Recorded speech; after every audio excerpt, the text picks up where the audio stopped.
Hey everyone, this is Rahul. तो क्या हाल चाल है तुम्हारे? आई होप तुम एकदम बढ़िया होंगे। तो आज की वीडियो में आप सभी को देने वाला हूं मैं chapter wise most important topics class 12 physics के। तो अगर आपको डर लगता है फिजिक्स से, या फिर आपको घबराहट हो रही है भाई फिजिक्स में मैं कैसे पास होऊंगा, या फिर एक आप ऐसे स्टूडेंट हो जो फिजिक्स में बहुत अच्छा स्कोर करने वाले हो, तो ये वीडियो आप सभी स्टूडेंट के लिए बहुत ज़्यादा इंपॉर्टेंट होने वाली है। इस वीडियो में आपको बताऊं कैसे आप in chapter wise important topics का अच्छे से यूज़ कर आप अपने एग्जाम में बढ़िया मार्क्स ला सकते हो। तो आप सभी से ये रिक्वेस्ट रहेगी, इस वीडियो को एंड तक जरूर देखना। एक और इंपॉर्टेंट बात बता दूं, वीडियो स्टार्ट करने से पहले इस वीडियो में आपको सभी जो आपके बोर्ड्स हैं वो कवर करने वाला हूं। चाहे आप सीबीएसई बोर्ड के हो तभी मैं आपको बताऊंगा कि आपको कौन सी डेरिवेशन नहीं करनी है, अगर आप स्टेट बोर्ड के हैं तब भी मैं आपको बताऊंगा कि कौन सी डेरिवेशन आपको करनी है। तो अगर आप कोई से भी स्टेट बोर्ड से देख रहे हैं तो आप इस वीडियो को एंड तक जरूर देखना। तो चलिए बिना देरी के वीडियो को स्टार्ट करते हैं। Let's begin. तो जैसा कि आपको मोस्ट इंपोर्टेंट टॉपिक ही पीडीएफ साइड में दिख रही है, इसमें से मैं आपको बताना चलूंगा, तो आप अपनी नोटबुक में नोट डाउन कर लेना। और इस पीडीएफ को आपको मैक्सिमम तरीके से कैसे यूज करना वो भी मैं इस वीडियो में बता रहा हूँ। तो सबसे पहला चैप्टर हमारा है इलेक्ट्रिक चार्ज एंड फील्ड। तो आपको साइड पे स्क्रीन पे दिख रहा है सबसे पहला चैप्टर हमारा इलेक्ट्रिक चार्ज एंड फील्ड। इसमें जो आपके मोस्ट इंपोर्टेंट टॉपिक्स हैं वो सबसे पहला आएगा आपका कोलोम्स लॉ। कोलोम्स लॉ भाई आपका मोस्ट इंपोर्टेंट पहला टॉपिक है इस चैप्टर का। दूसरा जो रहेगा आपका Gauss law and its application. आपके फाइनल एग्जाम में या फिर आपके हाफ ईयरली एग्जाम में जब भी आप ये वीडियो देख रहे हैं तो उसमें भाई मोस्ट चांसेस है इसके आने के, गॉस लॉ और उसकी एक एप्लीकेशन आपको पूछी जा सकती है। उसके बाद आपका रहेगा थर्ड टॉपिक इसमें dipole in a uniform electric field. ये मोस्ट इंपोर्टेंट टॉपिक है इस चैप्टर का, तो आपको जरूर पढ़ लेना है। उसके बाद नेक्स्ट टॉपिक पे मूव करें, वो है हमारा इलेक्ट्रिक फ्लक्स। इलेक्ट्रिक फ्लक्स का आपको है ना कंसेप्ट जरूर समझ में आना चाहिए, कैसे इलेक्ट्रिक फ्लक्स को फाइंड आउट करने हैं। और उसके बाद है इलेक्ट्रिक फील्ड लाइन। इसकी प्रॉपर्टी पर एक क्वेश्चन आपका पूछ लिया जाता है कि इलेक्ट्रिक फील्ड लाइन कैसी होती है, इंटरसेक्ट करती है नहीं करती, पॉजिटिव चार्ज की वजह से और नेगेटिव चार्ज की वजह से।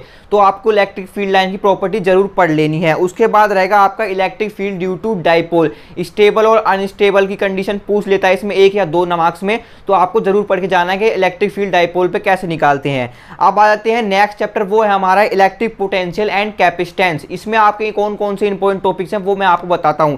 सबसे पहला रहेगा आपका इक्यू पोटेंशियल सरफेस। देखो दोस्तों, इक्यू पोटेंशियल सरफेस की है ना कुछ प्रॉपर्टीज हैं वो आपको जरूर पता होनी चाहिए कि पॉइंट चार्ज की वजह से इक्यू पोटेंशियल सरफेस कैसे बनता है, नेगेटिव चार्ज की वजह से इक्यू पोटेंशियल कैसे बनता है, और दो इक्यू पोटेंशियल इंटरसेक्ट करते हैं या नहीं करते उसको आपका रीजन जरूर पता होना चाहिए। तो मैं आपको साथ साथ सवाल भी बताता चल रहा हूं किस तरह से आपका सवाल आ सकता है, तो आपको ध्यान में रखना है। अब नेक्स्ट जो इंपॉर्टेंट चीज आती है वो आती है energy stored in a capacitor.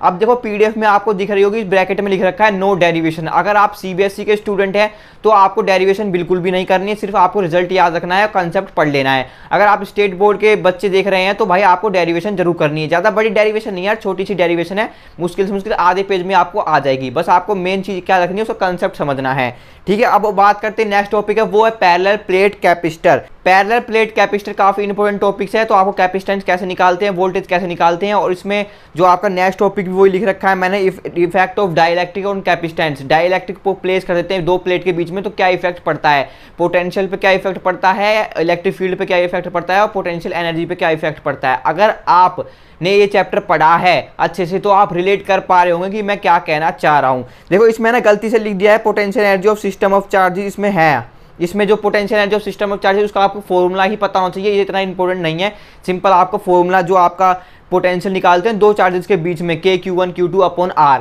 ये जो फॉर्मूला होता है वो आपको पता होना चाहिए। उसके बेस पर आपको एक छोटा सा न्यूमेरिकल पूछ सकता है, ठीक है। उसके बाद आते हैं नेक्स्ट चैप्टर, वो हमारा करंट इलेक्ट्रिसिटी। देखो ये काफी बड़ा चैप्टर है, सीबीएसई वालों के लिए तो वो काफी छोटा चैप्टर है, लेकिन अगर आप स्टेट वाले हैं, स्टेट बोर्ड वाले देख रहे हैं, आरबीएससी वाले या फिर यूपी बोर्ड वाले, तो आपके लिए थोड़ा बड़ा चैप्टर हो सकता है। दिल्ली बोर्ड वालों के लिए थोड़ा बड़ा चैप्टर हो सकता है, क्योंकि सीबीएसई बोर्ड ने ना इसमें से काफी टॉपिक डिलीट कर दिए हैं। तो आपको क्या करना है, कंसेप्ट ऑफ ड्रिफ्ट वेलोसिटी अच्छे से पढ़ लेना है, E टाउ बाय m जो आपकी एक्सप्रेशन आती है। उसके बाद टेम्परेचर डिपेंडेंस ऑफ रेसिस्टिविटी, इसमें से आपका एक टेम्परेचर का ग्राफ जरूर देखने को मिलेगा जो आपका एग्जाम में पूछा होगा 1 या 2 नंबर में, ठीक है। तो टेम्परेचर और रेसिस्टिविटी में क्या रिलेशन आता है, उसका जो ग्राफ होता है उसमें आपको जरूर पढ़ लेना है, ग्राफ इंपॉर्टेंट है इस चैप्टर के लिए। उसके बाद आते हैं किरचॉफ रूल्स। देखो चाहे आप स्टेट बोर्ड के हो चाहे आप सीबीएसई बोर्ड के हो, तो आपको किरचॉफ रूल जरूर पढ़ने, ये आपके एग्जाम में 100% आने के चांसेस होते हैं। दो रूल हैं किरचॉफ के, एक है केवीएल एक है केसीएल, किरचॉफ वोल्टेज लो किरचॉफ करंट लो, तो आपको इनको अच्छे से पढ़ लेना है। उसके बाद आएंगे पोटेंशियल एनर्जी सिस्टम, इसमें नहीं है, वो पिछले चैप्टर में से मैं आपको बता चुका हूँ, इसमें मिस्टेक से लिख दिया है। इसमें आपके एक ऐड कर लेना टॉपिक, इंपॉर्टेंट टॉपिक्स है, वो आपका सेल्स वाला, सेल और ईएमएफ निकालते हैं ना इस चैप्टर में, वो काफी इंपॉर्टेंट है। उसमें आपको जरूर पता होना चाहिए। एक रिलेशन है, काफी इंपॉर्टेंट रिलेशन है, V is equal to E minus IR। तो उस पर एक आपका डेरिवेशन नहीं, आपका एक न्यूमेरिकल आ जाता है, तो वो आपको जरूर पता होना चाहिए। नेक्स्ट चैप्टर है वो है मूविंग चार्ज एंड मैग्नेटिज्म। ये काफी इंपॉर्टेंट चैप्टर है और काफी लेंथी भी चैप्टर है, लेकिन इसमें आपको सिर्फ इंपॉर्टेंट टॉपिक कौन कौन से पढ़ने वो मैं आपको बता देता हूँ। सबसे पहला चैप्टर टॉपिक रहेगा आपका ampere circuital law and its application. Ampere circuital law काफी इंपॉर्टेंट है, सीधी सीधी आपको स्टेटमेंट पूछ लेगा और एक है ना आपका एप्लीकेशन पे सवाल आ जाएगा, तो आपको ना ये जरूर से पढ़ लेना है। देखो एटलीस्ट यार कम से कम अगर तुम्हारे पास कम टाइम है ना, तो कम से कम इनकी है ना डेरिवेशन ना पढ़ पाओ तो कम से कम इनकी डेफिनेशन जरूर पढ़ लेना। उसके बाद आगे force between two parallel currents. देखो एक वायर इधर लटका देंगे, एक वायर इधर लटका देंगे, दोनों में सेम डायरेक्शन में करंट होगा या फिर अपोजिट डायरेक्शन में करंट होगा, तो उन दोनों के वायर की वजह से फोर्स आपको कैलकुलेट करनी पड़ेगी। ये डेरिवेशन है छोटी सी, तो आपको जरूर पता होना चाहिए। दो केसेस बनते हैं, एक में सेम डायरेक्शन में करंट होता है, एक अपोजिट डायरेक्शन में करंट होता है। अगर आपने पढ़ा होगा तो आप समझ पा रहे होंगे मैं क्या कहना चाह रहा हूँ। उसके बाद नेक्स्ट टॉपिक आता है हमारा moving coil galvanometer. Moving coil galvanometer छोटा सा कंसेप्ट है, वो आपको पता होना चाहिए कि मूविंग कोइल गैल्वेनोमीटर से हम एमीटर कैसे कन्वर्ट कर सकते हैं और वोल्ट मीटर में कैसे कन्वर्ट कर सकते हैं। वोल्ट मीटर के लिए सिंपली आपको पैरेलल में लगा देना है और गैल्वेनोमीटर के लिए और एम मीटर के लिए आपको सीरीज में लगा देना है। अब ये आपको थोड़ा कंसेप्ट पढ़ लेना है, ठीक है। उसके बाद आएगा motion in a magnetic field line. जब चार्ज पार्टिकल मोशन में आता है मैग्नेटिक फील्ड लाइन के, तो उसमें आपकी क्या क्या एक्सप्रेशन रहती है, आपका रेडियस का एक्सप्रेशन रहती है, वेलोसिटी की एक्सप्रेशन रहती है, तो वो आपको पता कर लेनी है। उसके बाद आते हैं हमारी torque on a current loop. इसमें एक एक्सप्रेशन होती है टॉर्क की, वो आपको पता होना चाहिए, निब्बा साइन थीटा। समझ पा रहे हो ना भाई मैं क्या कर रहा हूँ, निब्बा साइन थीटा, वो निब्बा निब्बी वाला नहीं। अगर आपने पढ़ी होगी एक्सप्रेशन तो आप समझ पा रहे हो, NIBA साइन थीटा, ये एक्सप्रेशन है टॉर्क की, तो ये आपको पता होना चाहिए। उसके बाद आते हैं हमारी मैग्नेटिज्म एंड मैटर में, एक एक्सप्रेशन वो भी थी पिछले वाले PE साइन थीटा, तो वो भी आपको पता होनी चाहिए। उसके बाद आते हैं हम मैग्नेटिज्म मैटर में। ये काफ़ी छोटा चैप्टर है, तो इसको आपको ज़्यादा डिटेल में नहीं पढ़ना है, सिंपली आपको है ना इसमें जो सबसे ज़्यादा इंपॉर्टेंट प्रॉपर्टीज़ है ना, फेरामैग्नेटिज्म, सबस्टांस क्या होते हैं, पैरामैग्नेटिज्म, जो 2-3 सबस्टांस की प्रॉपर्टीज़ हैं वो आपको जरूर पता होनी चाहिए। अगर आप दूसरे स्टेट बोर्ड से बच्चे हैं तो आपको है ना अर्थ मैग्नेटिज्म भी अच्छे से पढ़ लेना है। इस चैप्टर में जो अर्थ मैग्नेटिज्म है, ये एंगल ऑफ इंक्लिनेशन क्या होता है, पोल पे उसकी वैल्यू क्या होती है और इक्वेटर पे उसकी वैल्यू क्या होती है। 1 नंबर में या 2 नंबर में आपका है ना क्वेश्चन इसमें से पूछ लेता है। ये इतना इंपॉर्टेंट नहीं है, लेकिन बाकी के जो टॉपिक बता रहा हूं ना वो काफी ज्यादा इंपॉर्टेंट है, तो उनको आपको ध्यान से पढ़ लेना है। अब आते हैं जो सबसे बड़ा चैप्टर माना जाता है, वो है भाई तुम्हारा EMI वाला। भाई वो किस्त वाली EMI नहीं कह रहा, मैं कह रहा हूं इलेक्ट्रोमैग्नेटिक इंडक्शन। अब इसमें कौन कौन से इंपॉर्टेंट टॉपिक्स हैं वो आप जान लीजिए। सबसे पहला इंपॉर्टेंट टॉपिक्स रहेगा आपका AC जनरेटर। AC जनरेटर की जो एक्सप्रेशन होती है E is equal to E0 sine omega t, वो आपको ड्राइव कैसे करते हैं वो आपको पता होना चाहिए। और इस AC जनरेटर को आपको ना क्वालिटेटिव आइडियाज ले लेना है, ऊपर से एक्सप्रेशन ज़्यादा डेरिवेशन नहीं करनी, ऊपर से बस पता होना चाहिए कि आपको क्या क्या है, ब्रीफ आइडिया ले लेना है बस क्या है इस AC जनरेटर में। लेकिन जो सबसे ज़्यादा इंपॉर्टेंट है वो है भाई आपके लिए लेंज लॉ। लेंज लॉ पे आपको एक क्वेश्चन डेफिनेटली मिलेगा आपके एग्जाम में, जिसमें आपको डायरेक्शन बतानी होगी। एक कोयल दे देंगे, एक मैग्नेट दे देंगे, कोयल मैग्नेट आपके कोयल के पास मूव कर रही है, उसमें आपको डायरेक्शन बतानी है। सिंपली से भाई अपोज करता है, करंट इंक्रीज कर रहा होगा तो डिक्रीज वाली डायरेक्शन में कर देना, और डिक्रीज कर रहा होगा तो इंक्रीज वाली डायरेक्शन में कर देना। साथ साथ में थोड़ा कोशिश कर रहा हूँ वो कंसेप्ट भी बताने की, ताकि आप इजी से रिलेट कर पाओ। उसके बाद आता है हमारा इंडक्टेंस। अब इंडक्टेंस से मेरा क्या मतलब है, इसमें दोनों इंडक्टेंस आते हैं, एक होता है आपका सेल्फ इंडक्टेंस, एक होता है आपका म्यूचुअल इंडक्टेंस। सेल्फ इंडक्टेंस जैसे कि आप नाम से समझ पा रहे हैं, जैसे कि सेल्फ इसमें एक ही कॉइल होती है और म्यूचुअल में 2 कॉइल होती हैं, दोनों में रिलेट करना पड़ता है, एक में फ्लक्स चेंज होने से दूसरे में क्या इफेक्ट पड़ता है, तो आपको ये जरूर पढ़ के जाने हैं। इस पे आपका एक न्यूमेरिकल आ सकता है। तो नेक्स्ट चैप्टर आता है हमारा अल्टरनेटिव करंट।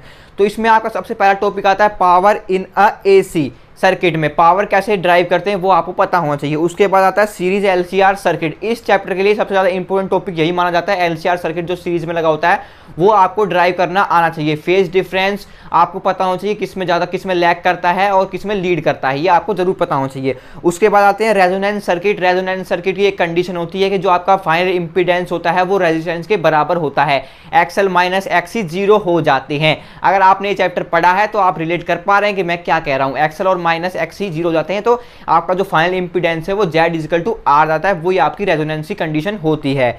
इसके बाद आते हैं हमारा ट्रांसफॉर्मर। ट्रांसफॉर्मर में आपको पता होना चाहिए भाई वाइंडिंग, प्राइमरी वाइंडिंग और सेकेंडरी वाइंडिंग में क्या रिलेशन होता है, और जो आपका करंट और वोल्टेज में क्या रिलेशन होता है। सिंपली इसमें आपका एक न्यूमेरिकल पूछ लेता है। उसके बाद आते हैं सबसे छोटा चैप्टर है आपका इलेक्ट्रोमैग्नेटिक वेव्स। इसमें आपका मुश्किल से मुश्किल 2 नंबर का क्वेश्चन पूछा जाता है, बाई ज़्यादातर चांसेस होते हैं 1 नंबर का ही पूछा जाए, जो कि आपका MCQs में आने के चांसेस हैं। तो इसमें आपको क्या करना है, सिंपल से आपको इलेक्ट्रोमैग्नेटिक वेव की जो प्रॉपर्टीज हैं वो आपको पता होनी चाहिए, और जो आपकी फ्रीक्वेंसी और वेवलेंथ होती है वो आपको पता होनी चाहिए कि कौन सी रेज होती है, इंफ्रा रेज होती है, और जो बाकी की रेज होती हैं आपको एक्सरे रेज होती हैं, कहाँ कहाँ यूज होती हैं, उनकी क्या फ्रीक्वेंसी रहती है, वो आपका सवाल पूछ लेता है। अब जो सबसे इंपॉर्टेंट चैप्टर आने वाले हैं वो है भाई आपके 9 चैप्टर और 10 चैप्टर, जिसे हम कहते हैं रे ऑप्टिक्स और वेव ऑप्टिक्स। ये काफ़ी ज़्यादा वेटेज रखते हैं आपके बोर्ड एग्जाम में, तो इनको आपको अच्छे से पढ़ लेना, ये काफ़ी इंपॉर्टेंट चैप्टर्स हैं। सबसे पहला चैप्टर है, इनकी वेटेज भी मैं आपको बता देता हूँ ओवरव्यू। अगर सैम्पल पेपर के अकॉर्डिंग देखो तो भाई 15 से 16 नंबर की इन दोनों चैप्टर की वेटेज रहती है मिलाकर। सेपरेट बात करूँ तो 9 से 6 नंबर की मान सकते हो आप, ठीक है। अब पहला चैप्टर जो टॉपिक रहेगा आपका वो रहेगा refraction at A spherical surface. Spherical surface से जो आपकी जो ड्राइव होती है ना एक्सप्रेशन, वो आपको पता होनी चाहिए। उसके बाद लेंस मेकर फॉर्मूला इसमें काफ़ी इंपॉर्टेंट है। इसमें आपको रिफ्रैक्शन बाय लेंस है ना, उसका मतलब वही है लेंस मेकर फॉर्मूला। तो उस पर आपको एक न्यूमेरिकल पूछ लेगा, या तो फिर आपको लेंस मेकर फॉर्मूला ड्राइव करना पड़ेगा।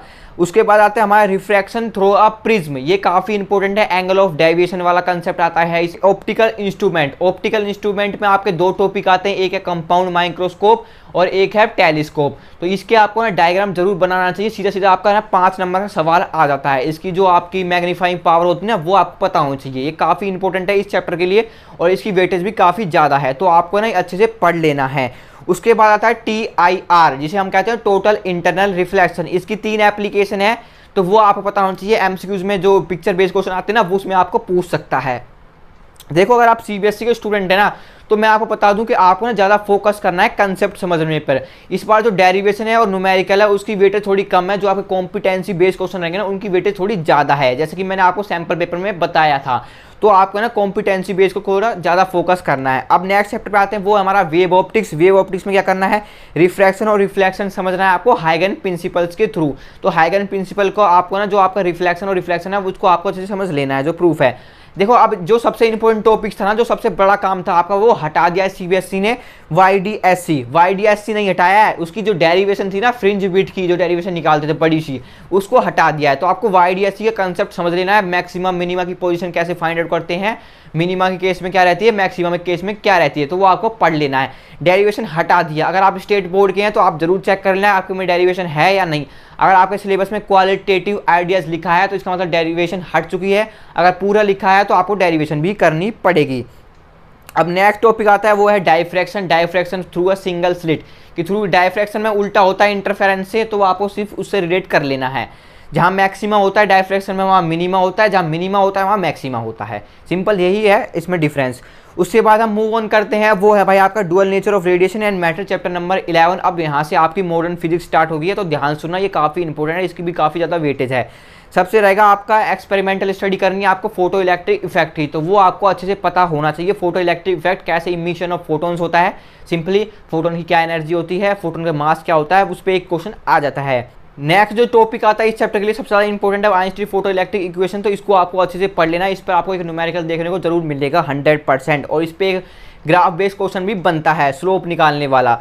अब नेक्स्ट है आपका डी ब्रोगली वेवलेंथ। इस पे आपको सिंपल ये कहना थ्योरेटिकल कंसेप्ट है ये, इसको आपको पता होना चाहिए। जो मैटर है वो वेव है और वेव है जो मैटर भी है, दो डुअलिटी होती है इनमें, तो वो आपको पता होना चाहिए। डी ब्रोगली वेवलेंथ, इनकी डी ब्रोगली वेवलेंथ भी है और डी ब्रोगली वेव्स भी है।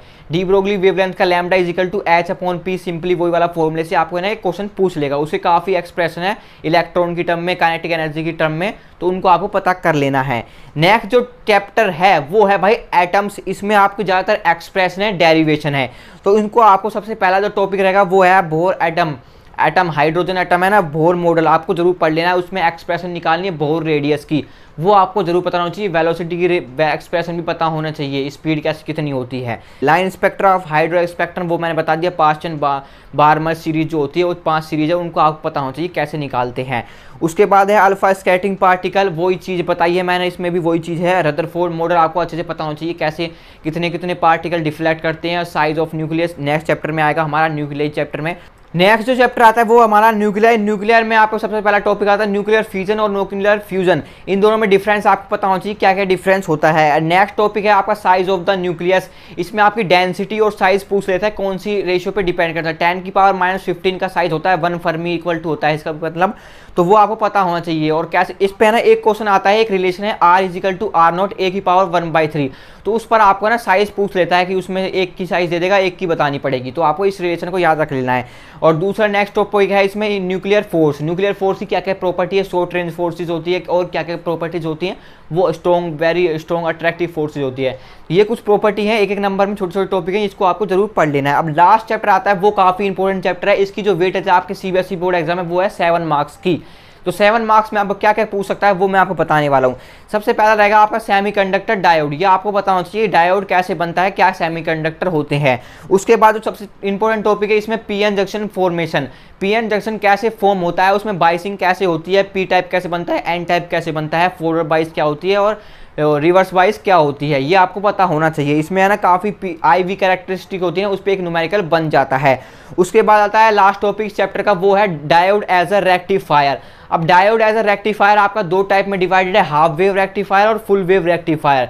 तो ये आपको पता होना चाहिए, वेव फॉर्म डायग्राम इसमें पूछ लेता है, तो आपको इनको जरूर से पढ़ लेना है। तो ये जो मैंने टॉपिक बताए ये काफ़ी इंपॉर्टेंट टॉपिक्स हैं। तो अगर आपने यहाँ तक वीडियो देखी है तो भाई कुछ ना कुछ आपको गिफ्ट मिलना चाहिए। तो जो भी PDF आपको मैं साइड में दिखा रहा था, तो ये PDF अगर आपको चाहिए तो डिस्क्रिप्शन में आपको एक लिंक दिखेगी टेलीग्राम की, वहाँ पर आपको टेलीग्राम चैनल ज्वाइन कर लेना है। वहाँ पर मैं इस PDF को अपलोड कर दूंगा, तो वहाँ पे आप डाउनलोड कर लेना। तो आप सभी से रिक्वेस्ट ये रहेगी, आप सभी अपने दोस्तों में इस वीडियो को शेयर कर सकते हो ताकि उनकी भी थोड़ी हेल्प हो जाए। तो आई होप आपको वीडियो थोड़ी सी भी पसंद आई है, तो इस चैनल को सब्सक्राइब कर लेना अगर फर्स्ट टाइम आए, नहीं तो अपने दोस्तों में शेयर कर देना। तो see you in the next video, तब तक के लिए गुड बाय।